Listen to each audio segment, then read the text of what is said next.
There was another traffic collision that happened with people being looky-loos, but that, thankfully, there was no injuries associated with that.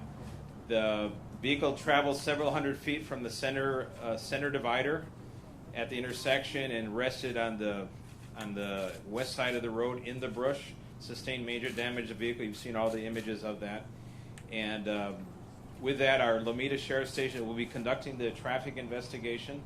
And it'll take from days to several weeks to get the whole thing together. Once the investigation is completed, we will provide a detailed report. It'll be available, based on Public Record Act request, and we will not discuss it any further after that point. But at this point, I want to introduce Chief Darrell Osby, LA County Fire Department.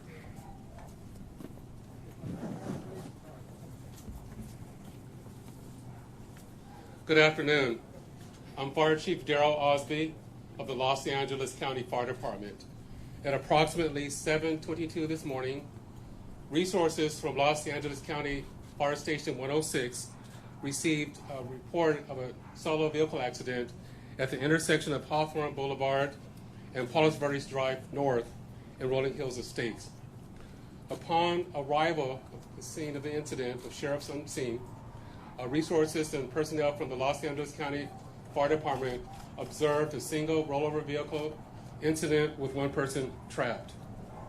The person trapped was extricated by the Los Angeles County Fire Department personnel.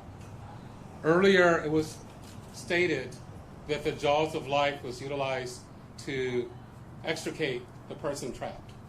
It was later determined by our personnel that a Halligan tool, which is used for prying, and an axe was also used to pry the person free from the vehicle. The person was packaged at the incident in stable condition with serious injuries, and because of the fact that they needed to be extricated, they were transported to Harbor UCLA Hospital. Because of the extrication, and Harbor Hospital is also a trauma center. As indicated earlier, there's also a second vehicle accident with no injuries. Thank you. And the vehicle involved is a 2021 Genesis. It's a mid-size SUV. Para español, a las 7:12 de la mañana en la calle Hawthorne, rumbo al norte, por la intersección de Palos Verdes Drive, hubo un accidente automovilístico de un solo vehículo donde el vehículo volcó varias veces y cayó a las orillas del lado oeste de esa intersección. Y el ocupante era el golfista Tiger Woods y fue removido del vehículo y entonces fue transportado por los bomberos al Hospital General en Harbor.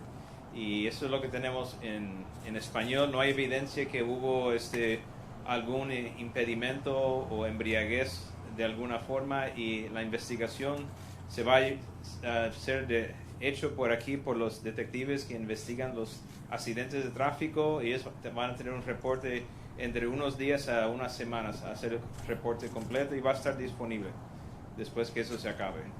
So let me switch now to Q&A, English or Spanish. Chief Osby, if we could start good afternoon, rather, Sheriff, sorry.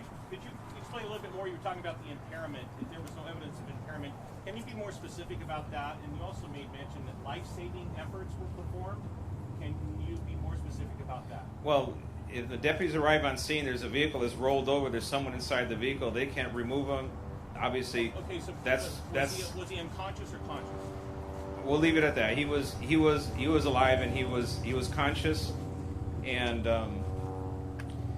that's the extent of that. What about the evidence of the impairment? You said there was no evidence. There was no evidence of impairment, so subsequent to that, we're not going to make any. There was no effort to draw blood, for example, at the hospital. Nothing was removed from the scene or found at the scene. No evidence of impairment at this point in time. But I'll let Chief Osby for a second. Chief Osby, was Tiger Woods conscious when you got there? Did he say anything to the paramedics who arrived? And can you tell us a little bit more, if we didn't use the jaws of life, how exactly did that extrication process take place? Okay, the information I got back from my personnel and the things that they do is they would do a scene assessment. It was brought to my attention that he was conscious. Now, exactly what was said is unknown, but he was conscious. Our personnel make an assessment to make a determination of their level of consciousness, make sure that they're breathing, control any serious bleeding, and then control and address any serious injuries. It was brought to my attention that he had serious leg injuries, and that was assessed at the incident. The jaws of life are used as part of a package to extricate people that are trapped in vehicles. But it was later determined and brought to the attention that the jaws of life were not used to extricate Tiger Woods. We used a Halligan tool, which is a tool used for prying, and we also used an axe to pry him from the vehicle. He was taken from the vehicle with a collar and backboard for spinal precautions. He had the proper splints. Because of the nature of the incident being a solo vehicle rollover and the fact that it required an extrication that met trauma center criteria, the nearest trauma center to the area is Harbor UCLA Hospital, where he was transported in serious but stable condition. Which leg? That I do not know. It was my understanding that he had serious injuries to both legs. Both legs. Chief, this was his decision to go to Harbor UCLA, or you took him to the closest emergency room. Given his condition at the time, was it that severe? That's what you had to do? The determination of where to be transported was made by the paramedics and the captain unseen. The reason that Tiger Woods was transported to Harbor UCLA Hospital is because it's a trauma center criteria. Because of the nature of the incident, it was a solo roller vehicle and the damage to the vehicle, and then it also required him to be extricated. That's one of the criteria that meets trauma center criteria.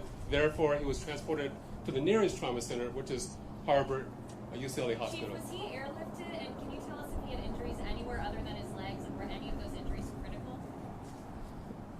It was he was not airlifted. There were no other life endangering injuries to my knowledge. Who caused Sheriff, the either way, injuries? a question if you would. I know it's a little early, the investigators haven't done all their stuff on that, but any indication of the speed at the time that the vehicle lost control over the center divider? Every little all the reporters here, I've talked to neighbors saying you're going down that hill, you take your foot off the brakes, you're at 50 plus before you know it. Any indication how fast that vehicle may have been going at the time it flipped? Well, at the time it made, it crossed the center divider to the point that it rested was several hundred feet away. So obviously that indicates they were going at a relatively greater speed than normal. However, because it is downhill, it slopes, and it curves. That area has a high frequency of accidents. It's not uncommon.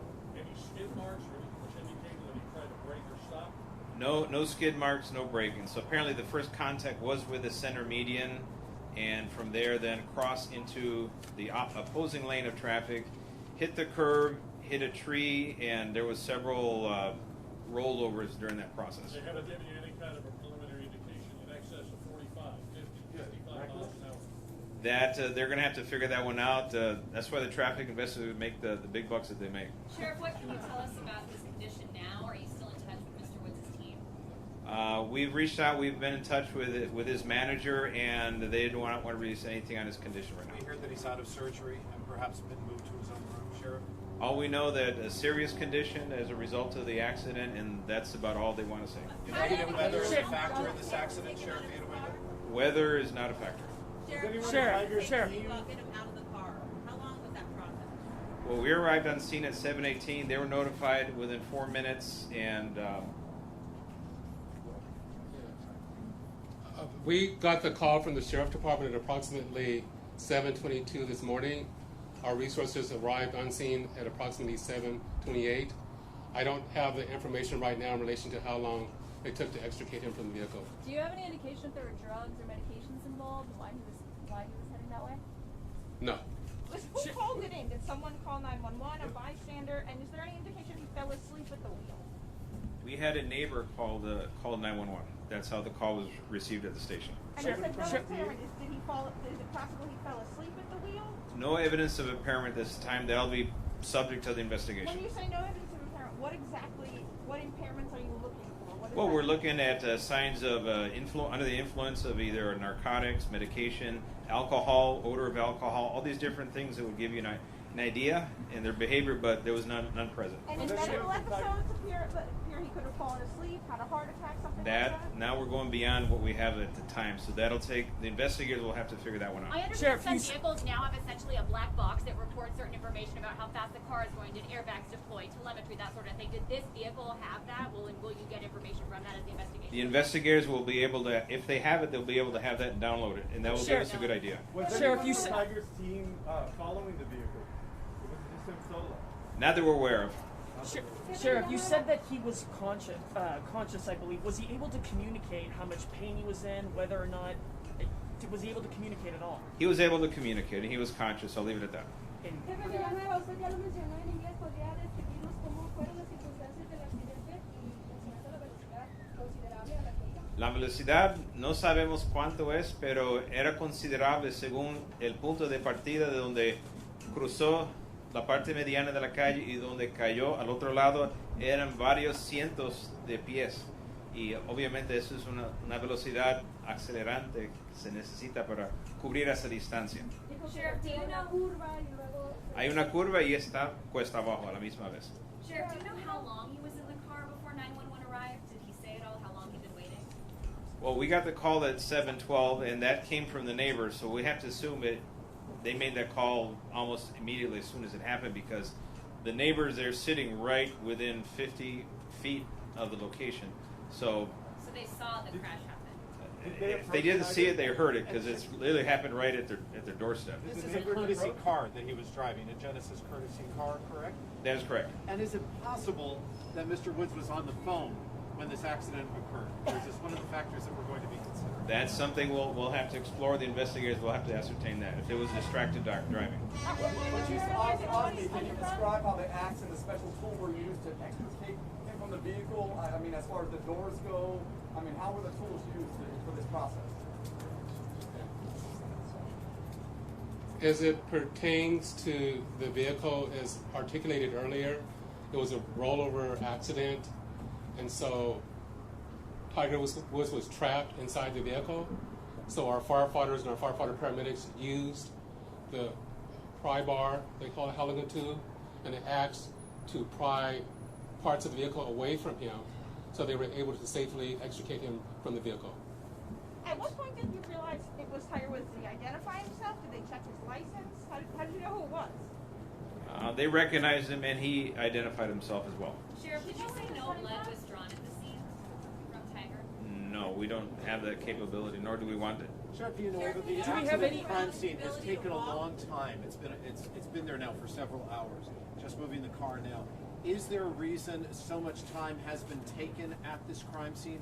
Are there certain factors you're looking at? Are there certain pieces of evidence you're hoping to find? Or is it simply the fact that this is Tiger Woods and this is the way we're going to handle it? Well, any serious accident of this nature is going to take time. It usually takes hours, and removing the vehicle is one of the last steps. And they've done all their markers, taken all their measurements, gathered up all the stuff, and then 3 or 4 hours is pretty normal, actually. The celebrity component is not playing a factor? I don't think that'll play a factor in it. Were the neighbors like a approaching digital him? map of the Like, crash scene? checking on his well-being? Did they like make it to the site and actually make contact with him? No, they did not. No, there's a bluff, and they're sitting about 20 feet above the place where the vehicle came to arrest. Hey, Sheriff, Sheriff, can can you you talk talk a about- little bit about you know where if he was able coming to from? stand after he was taken out? Was he able to take a couple of steps? Can you talk a little bit about what that looked like? He was not able to get up, no. That's not an option. Did Tiger Woods ask you to contact anyone for him? Did he ask you to contact a specific member of his family or a specific member of his team that was here for the golf tournament at this point? At the hospital he did, but not at the scene. I'm sorry, sir, can you clarify? He did at the hospital, but not at the scene. He asked you to contact Yes. a member of his family. Who was it? Oh, a member of his team. Thank you. Sheriff, can you talk about the conditions from? inside the car? Huh? Can you talk about the conditions inside the car? Was he trapped? Was he able to move at all? Well, the interior of the cabinet of the vehicle was more or less intact. The front end was totally destroyed. The bumpers, everything was destroyed. Airbags deployed, all of that. And however, thankfully, the interior was more or less intact, which kind of gave him the cushion to survive what's otherwise would have been a fatal crash. Was he wearing a seatbelt? Hablaban ustedes de que hubo otro pequeño accidente después que no fue mayor. Sí. Platicaban también los vecinos del área de que en esa bajada hay coches que pierden control que no son conocidos del área, gente ajena. Eso es muy cierto porque si uno no está pendiente y está con el teléfono o esas condiciones hace que esto ocurra con más frecuencia de lo normal en ese lugar en particular por la bajada y por la curva. El accidente no hubo heridos, el segundo accidente. No. Was he wearing a seatbelt, or did he give any indication of where he was coming from or heading to? Well, he was definitely heading northbound on Hawthorne. Was he wearing a Well, do we know what? Yes. Do we know? Villanueva, ¿podría describir en español las condiciones en las que encontraron el vehículo? El vehículo estaba destrozado por el exterior, pero el interior, la cabina estaba más o menos intacto y eso permitió que él sobreviviera ese accidente horrífico. ¿Puede decirnos si tenía las piernas quebradas o algo? Tenía heridas en las dos piernas y heridas serias, pero no puedo decir más que eso. ¿Cuál es la Do razón we que la have- están operando? Eso es pregunta para los médicos. Did he hit the Rolling Hills Estate sign that's over there? How's that? Did he hit the Rolling Hills Estate sign that's right there? That he actually struck the first one going northbound, and that was on the center median. That was the first thing that made contact with. I know you said he was going northbound. Do we know where he was coming from at the time? Not to my knowledge. Sheriff, there's some reports that he was seen speeding earlier in the day. Have you heard those, and will you be conducting any other interviews following up on those? That'll be up to traffic investigators and the relevancy. Thank you. 3 more questions. Sheriff, did you say that speed was a factor in this? Well, like every accident in that area, when it's downhill on a curve, the speed, the vehicle code 22350 says unsafe speed for driving conditions. Typically, at an accident, when it's a factor, that is one of the sections that is cited. And sometimes, just because that's a posted speed limit, if there's a wet road, for example, that doesn't mean your speed limit is fixed there. You actually have to slow down even lower than that for the conditions of the road. So downhill on a curve is something that it's a lesson for everyone. You got to be aware of this. The speed is a factor. And then if you could, can you just kind of paint the picture for us again? Because I know you had answered a question, but just some clarity. He's coming down off of the hill. Speed, we think, is a factor. What's the first thing he hits when he loses control and goes over the median? Can you kind of walk us through the sequence of events there? From what I understand, the first thing was when he made contact with the center median, it would be the welcome to Rolling Hills Estate sign. That's the first thing he hits is the sign. And that's in the center median. There's actually two signs. He hit the first one, the southernmost of those two signs, and then he winds up going across southbound lanes into the brush on the other side. And he hits a tree, is that correct? Yes, there's a tree about 8-inch stump, and that one was sheared. Sure. You talked about the fact that he communicated to you. Can you describe to us his pain threshold at the time? This is a man who has to be rushed into surgery today, and his legs are damaged. Was he in shock? Was he in tears? Was he in excruciating pain? How can you describe his reaction to those who first got him? I would leave that up to Chief Osby on that one. Yeah. Once again, Darrell Osby, Fire Chief, Los Angeles County Fire Department. I can't respond to the specifics of Tiger Woods. I mean, some of those questions are personal and need to be released from him or whomever's representing him. The only thing I can tell you from my experience of working in public safety for the past almost 4 decades, that anytime you're involved in a single vehicle accident like this with rollover and that level of damage and broken legs and lacerations, that you're going to be in severe pain. What was your concern then, Chief, when he was injured and you're transporting him? How concerned were those paramedics to get him to the hospital in a certain amount of time? The fact of the matter is that he was a serious condition, but he was stable enough to transport to a trauma center. If the injuries were more dramatic and they couldn't control an airway, then they would have transported him to the nearest facility. But the fact that he was stable enough to be transported to a hospital further away, which was the most appropriate hospital to be transported for because of the nature of the injuries, the nature of the incident says that it was a very serious injury. He met trauma center criteria, but he wasn't so serious that he needed to be transported to the nearest hospital for immediate life-saving procedures. Chief, there's an LA County fire captain who says that he's able to stand as they assisted him out of the vehicle. Is there any truth to this idea that he was able to stand? I cannot respond to that statement. I don't know. I will.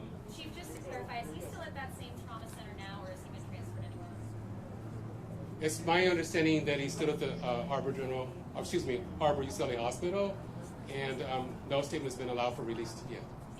Be released yet. Well, actually, before Deputy Gonzalez was actually the first deputy on scene, so he can perhaps clarify some of the questions that you may have.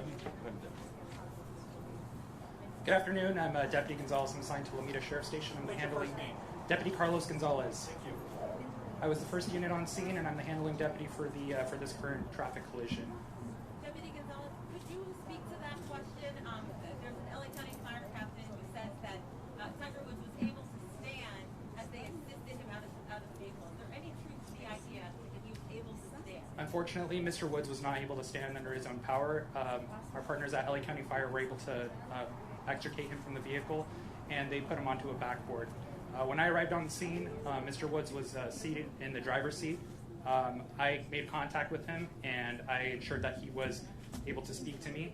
At that time, he seemed that as though he was still calm and lucid. I made the determination that it would be safer to wait for LA County Fire to help remove him instead of trying to remove him myself. I kept Mr. Woods calm until LA County Fire arrived on scene. What did you do to keep him calm, Deputy? I spoke to him. What was the conversation? Can you share it with us, please? I asked him what his name was. He told me his name was Tiger, and at that moment I immediately recognized him. I asked him if he knew where he was, what time of day, just to make sure he was oriented. He seemed as though he was lucid and calm. Was he concerned about his injuries? He didn't seem concerned of his injuries at the time, which is not uncommon in traffic collisions. Many times people tend to be in shock. It's a traumatic experience. So it's not uncommon for people to be focused on unimportant things, or even if they are in pain, they may not feel it until much later. So was the incident caught on your body cam? Yes, my body camera was used per department policy. Deputy, in the photos of the airbags, there's blood. We're trying to figure out everything that we're seeing. Did you see any injuries on him anywhere other than the legs, as you were just assessing him on site? I did observe injuries. I can't speak as to the nature of the injuries. I'm not a trained medical professional, so I can't speak to that. What I can say is that he was injured, and he was successfully removed and taken to the hospital. And you saw that he had a seatbelt on? He was wearing a seatbelt. And did he have lacerations as well as the leg injury? If he did, I was not able to see them due to his clothing. You've seen a lot of car accidents. Do you think this type of car saved his life, or do you think like a cheaper car wouldn't have had a good... As mentioned by the sheriff, that specific stretch of roadway is one of our trouble spots. Our locals in Rancho Palos Verdes and Rolling Hills Estates know that it's a hot spot for traffic collisions as well as speed. In my experience as a deputy who is traffic trained and works a traffic car, I have seen many collisions. The nature of his vehicle, the fact that he was wearing a seatbelt, I would say that it greatly increased the likelihood that it saved his life. Is this the worst accident you've seen on that stretch? I will say no, because I've been doing this for a while and I've seen fatal traffic collisions. So I will say that it's very fortunate that Mr. Woods was able to come out of this alive. Deputy Gonzalez, this is an accident-prone stretch, correct? We've seen a number of accidents on this specific stretch. Is that correct? This stretch of roadway is downhill, it's sweeping. Speeds there, the speed limit is 45 miles per hour. Myself, when I'm doing speed enforcement, I will sometimes catch people going 80 plus miles per hour. So it's more of a thing that people see a nice stretch of road and maybe they're not watching their speedometer, or maybe they're in a hurry. In your conversations with Tiger, were you ever concerned in the time that you spent with him of his pain threshold, or that he was going to lose consciousness at all? At the moment that I spoke to Mr. Woods, I was able to determine that it would have been safer for me to wait for LA County Fire because his condition seemed stable, and I did not want to risk further injuring him by trying to remove him myself. There was something floating around about like a bystander who went in and helped extricate him. Can you tell if there's any validity to that? So the neighbor that lives behind heard the collision and came down and was the one that directed me to the vehicle. As was indicated by the sheriff, there was another unrelated traffic collision that occurred several feet down the roadway, which I believe was due to people trying to look. And that also kind of distracted from what was occurring, because he was several feet off the roadway, so I think most of the attention that people were focused on was on the roadway. But there was no One more question. One more question. Deputy, can you describe what the scene looked like inside the car? Did he have enough space to move around, wiggle around, and how did the passenger side look, and how did the back look? As indicated by the sheriff, the interior passenger compartment of the vehicle was intact. The airbags did deploy successfully. Again, he was wearing his seatbelt. I think this also kind of speaks to the marvel of modern automobiles, and that they're much safer than they've ever been previously. Deputy, any idea how many times the vehicle flipped? We don't know that at this time. Sí. ¿Tiene preguntas en español? Sí, ¿cuál es la pregunta? Sí, cuando llegué, me fijé dentro del vehículo y le pregunté al señor cuál era su nombre para ver si podía platicar conmigo. Me dijo su nombre, es cuando lo reconocí. En ese tiempo hice la decisión que sería la mejor decisión de esperar a los bomberos llegar para poder sacarlo del vehículo, porque en ese tiempo sus heridas no se veían tan serios que se me hizo tan importante para sacarlo en ese momento y arriesgar posiblemente dañarlo más. Mencionó que algunas personas estaban diciendo que se había podido estar de pie, lo cual usted dijo que era totalmente falso. No, cuando lo sacaron los bomberos, lo pusieron en un stretcher y así se lo llevaron. ¿Y entonces sí portaba el cinturón de seguridad? Sí, tuvo puesto el cinturón de seguridad. Español, por favor, español. ¿Alguna herida en la cabeza? Eso no sé, no soy doctor ni soy profesional médico, entonces no puedo hablar sobre sus heridas. ¿Pero tú te lo viste, tenía sangre en la cara, tal vez? De eso no puedo hablar. Lo que sí mencionabas es que era común en esa área que la velocidad, muchas veces las personas no se dieran cuenta qué tan rápido iban. Es una zona que es muy común ver carros que van en exceso de velocidad.